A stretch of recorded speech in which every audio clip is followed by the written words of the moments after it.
आदशु यज्ञ में एक शंख रखा गया था कि जिस समय यज्ञ की पूर्णता होगी तो शंख अपने आप बज जाएगा। तो ब्रह्मा जी भी यज्ञ में थे, भगवान शंकर भी थे, बड़े बड़े ऋषि मुनि थे, सबने वहाँ भोग लगाया लेकिन शंख नहीं बजा। तो युधिष्ठिर जी ने भगवान श्री कृष्ण से पूछा, महाराज शंख नहीं बजा। तो उन्होंने कहा अभी यज्ञ पूर्ण नहीं हुआ, किसी अकिंचन महाभागवत ने प्रसाद नहीं पाया। बोले इतने बड़े बड़े सिद्ध ऋषि मुनि आए और उनके प्रसाद पाने से शंख नहीं बजा। अकिंचन भक्त तो कौन ऐसा अकिंचन भक्त रह गया जो राजस्व यज्ञ में निमंत्रण नहीं दिया गया। भगवान ने कहा तुम्हारे द्वारे रोज आते हैं वो। बोले प्रभु ऐसा कौन भक्त है जो रोज दरवाजे आता है और मैंने उसका स्वागत नहीं किया। तो बोले आपके यहाँ झाड़ू लगाने वाला स्वपच वाल्मीकि। बोले प्रभु वो अनन्य भक्त है। बोले महान अनन्य भक्त है और उनके हृदय में भक्ति का अभिमान भी नहीं है। अर्जुन और भीमसेन को भेजा, जाओ उनके घर और उनको निमंत्रण देके बुलाओ और रसोई तैयार करें द्रौपदी, और जब उनको सम्मान से पवाओगे तब यज्ञ पूर्ण होगा। तो स्वपच वाल्मीकि के यहाँ जब अर्जुन और भीम जी गए तो वो रो रहे थे भगवान का नाम जप करते हुए, हाँ कृष्ण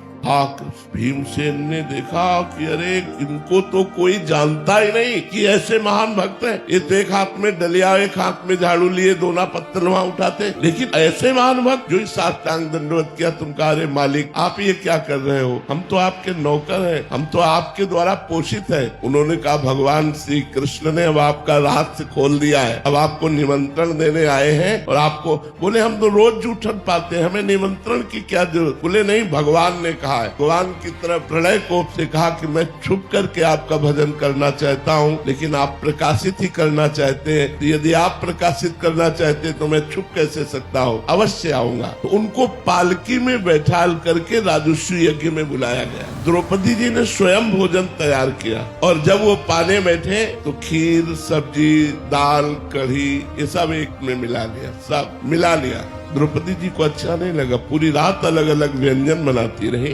स्वपच वाल्मीकि जी ने पाया लेकिन शंख नहीं बजा। युधिष्ठिर जी ने कहा महाराज आप तो कह रहे थे अकिंचन महाभागवत स्वपच जी जब पालेंगे तो शंख बज जाएगा। बोले शंख तो बज जाएगा लेकिन अपराध हो गया, इनके प्रति किसी ने अपराध कर दिया इसलिए शंख नहीं बजा। किसने किया? तो द्रौपदी जी ने कहा मेरे मन में एक बात आई प्रभु, पूरी रात सुंदर सुंदर पकवान बनाती रही, एक में मिला लिया तो मुझे लगा कोई राजा महाराजा होता तो वो स्वाद जानता, ये क्या जाने स्वाद, इसीलिए एक में मिला लिया, ऐसा मेरे मन में आया। बोले तो वैष्णव अपराध बन गया, वैष्णव में दोष दृष्टि बन गई, इनके चरणों में प्रणाम करो। प्रणाम किया। जे ही द्रौपदी जी ने प्रणाम किया बड़ी जोर से शंख गर्जना होने लगी।